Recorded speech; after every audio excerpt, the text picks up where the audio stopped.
जार तो करे है जी बार का तो नफल भी पड़ी मतलब मजेदार है खुलेला हनी गाल दे जाए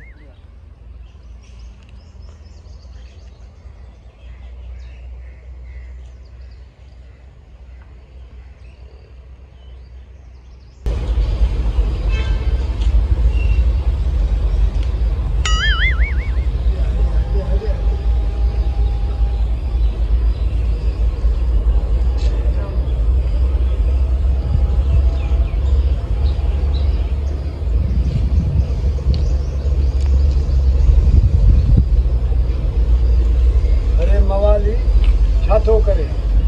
अरे बाबा मवाली ना या फकीर आया जुतिन के चिता जुतिन जो चोर आ जा ना बाबा फकीर आयो एरे बयान नमाज पढ़ण मा जो निकरन ते खैर वठदा से खैर वठदे त को होडे ख्याल कर निकरन के जुतिन के चिता है दोडी जुतियो दिठम ने बाबा तो बयान अंदर ते ईंदा इते न बा पक्की गाल हां बाबा तो ख्याल कर ख्याल मा तो के दिसा जो वन मा निकी निकी है दे अरे न बाबा काथे बाबा खैर का है फकीर का मसलो बाबा लाज ना लेते 100 रुपया माफ कर माफ न कंदा से बाबा न कंदा से तो बाबा लखे करोड़ रुपया सामान के माफ करे छड़िया न हाणे माफ न कंदा से बड़ी गाल है यार ये असा कमेटी विहारी 2025 जो कानून फकीरन कढियो तो माफ कंहिंखे भी न कयो फकीर वारी दिस यार बड़ी गाल है अथी द खन मिस्टर आशिक दई जान छराए न न बाबा 100 रुपयो 100 छो भला तुंजो लाणो आ जा असा दे अरे बाबा ये जेके अमीर माण्हू जेके वॾा थिया न ये 10 भी कंहिंखे माफ न कंदा आहिनि असां 100 माफ कयूं 50 वट 50 न बाबा 100 रुपयो 100 50 भी न 100 रुपयो डंडा तो करे तो फकीर हे चाचा तो सा गदा न बाबा ए जुतिन के चिट्टा है दिसे पियो अच्छा हां मां जो तू इते छो वेठो हां जे हमरा बयान दे नमाज जड़े बा तू मवाली मानू ओ नमाजी मानू हां ता किए जे खैर ला वेठो चाचा या तुझी वडी मेहरबानी यार असां छोकनी बचाई अरे केड़ो इतबार है न इतबार न खैर जे ला बिठो जुतियूं छो चोराए तुम बाबा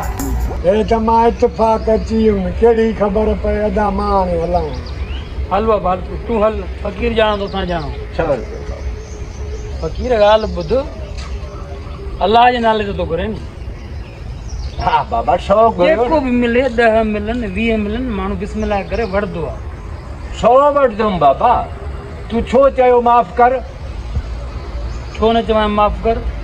छो कयो माफ न कंदे माफ न कंदोस छो अरे यार असां कानून कढियो आ खामखा डंडा खाइंदे अरे कानून अरे वरी छा जो कानून कढियो थी केड़ो कानून बाबा फकीरन जो 2025 जो कानून आ तो माफ कंहिंखे भी न कयो जेको भी खैर 100 रुपयो घुरो 100 ई वठो हल 100 रुपया जरी थोरींदा अच बाबा अच्छा 100 रुपया जरी थोरींदा अरे बाबा दिने वञो न यार 50 ॾेईंदा न 50 न 100 बाबा 100 मुंह धोई आया साबुण सां 100 रुपया 100 दे असा ता जो ठीको खाया हो तो चेस पियंदा भंगा पियंदा जेका 100 जो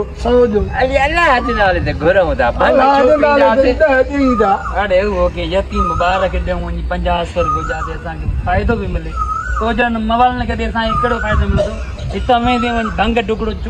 पींदी न बाबा भंग पियो ई कोन सफ़ा छिकरी बुधाए दे तुनी न बाबा 50 वठे त ॾें न बाबा 100 रुपयो अरे हल छॾे त अच्छा भेण वॾो बाबा तमाम त कयो मान घणो कयो मान पर सफ़ा ठिकर हुया कोई न थियो कमु बाबा